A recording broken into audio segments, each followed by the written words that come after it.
Bismillahirrahmanirrahim. Alhamdulillahi rabbil alamin. Wassalamu ala Rasulillah ma ba'd. Allahumma nas'aluka ilman nafi'an wa rizqan tayyiban wa amalan mutaqabbalan. Assalamualaikum warahmatullahi wabarakatuh. Alhamdulillah, kita kembali dilembutkan oleh Allah Azza wa Jalla untuk melakukan ketaatan kepadanya dan memilih kita di antara menjadi hamba-hamba yang terbaiknya, disebabkan di antara bentuk bahwasanya hamba itu diinginkan kebaikan Allah untuknya. Allah menginginkan kebaikan untuknya ketika Allah menyebutkannya memakai seluruh jasad, harta dan kedudukannya di atas ketaatan dan mendekatkan diri kepadanya.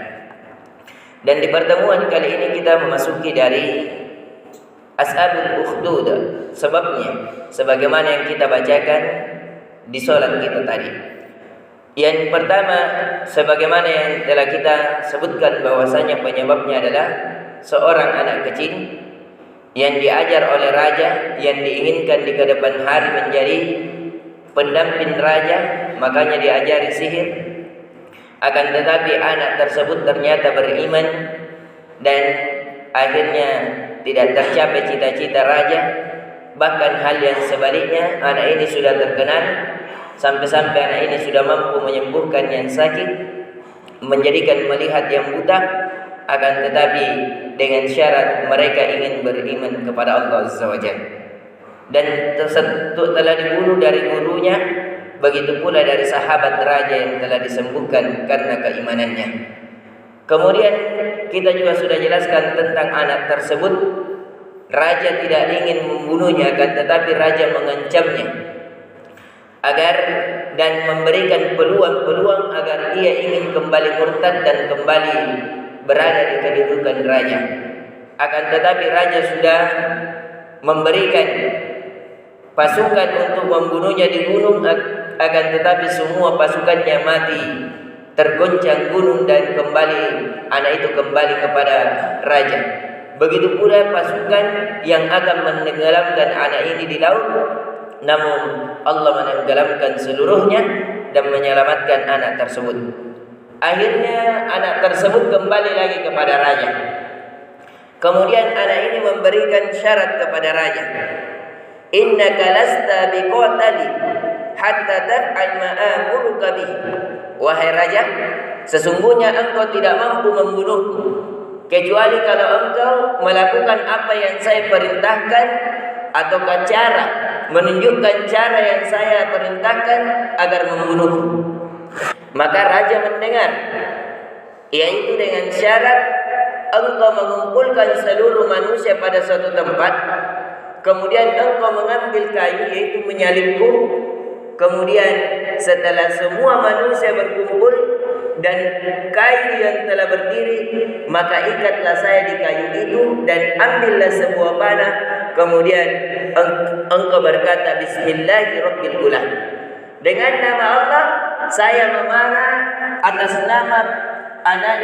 nama Tuhannya anak ini.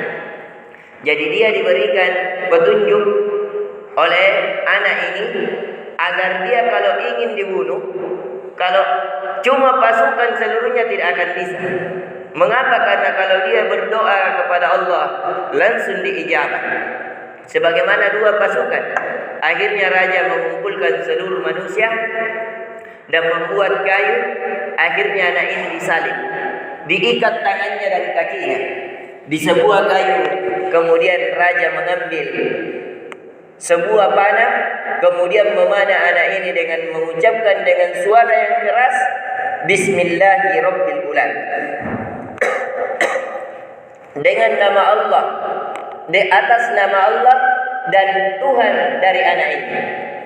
Akhirnya anak ini terpanah dan serentak seluruh manusia mengatakan, amanna bi rabbil gulam. Kami beriman kepada Tuhannya anak ini. Jadi inilah yang diinginkan dari anak ini. Kenapa? Ketika dia sudah selamat dari gunung, dia tidak langsung bersembunyi. Ada yang dia inginkan. Yang dia inginkan bagaimana kaumnya semakin teguh di atas agamanya. Akhirnya ketika sudah raja memanah anak ini, semua berteriak, semua manusia berteriak mengatakan amanna bi rabbil gulam. Kami beriman dengan Tuhannya anak ini. Sehingga marah raja. Raja semakin marah dan mengasap seluruh manusia yang ada di situ. Yang mengatakan siapa yang tidak beriman kepadaku, yang tidak mengakuiku sebagai Tuhan, maka saya akan azab. Itulah yang tadi kita bacakan di rakaat pertama. Qutila ashabul ukhdud. Celakalah pembuat parit. Akhirnya raja mengumpulkan pasukan, menggali di gunung-gunung, kemudian mengumpulkan kayu bakar sebagaimana kisah Nabi Ibrahim. Yang semua manusia yang dikumpulkan di antara dua gunung ini diwajibkan untuk mengakui raja sebagai Tuhan. Kalau dia tidak mengakui raja sebagai Tuhan, maka dia dimasukkan ke dalam api tersebut. Maka ada kisah yang lain yang menguatkan kisah ini sampai ada seorang ibu yang masih menyusui. Ini dari kisah ada beberapa orang bayi yang mampu bicara ketika dia masih bayi. Akhirnya anak ini dan ibu ini telah mau dilemparkan ke dalam api tersebut. Namun ibu ini hampir saja mengakui bahwa raja adalah Tuhan. Dan dia kufur kepada Rabbul Alamin disebabkan dia kasihan terhadap anak bayinya.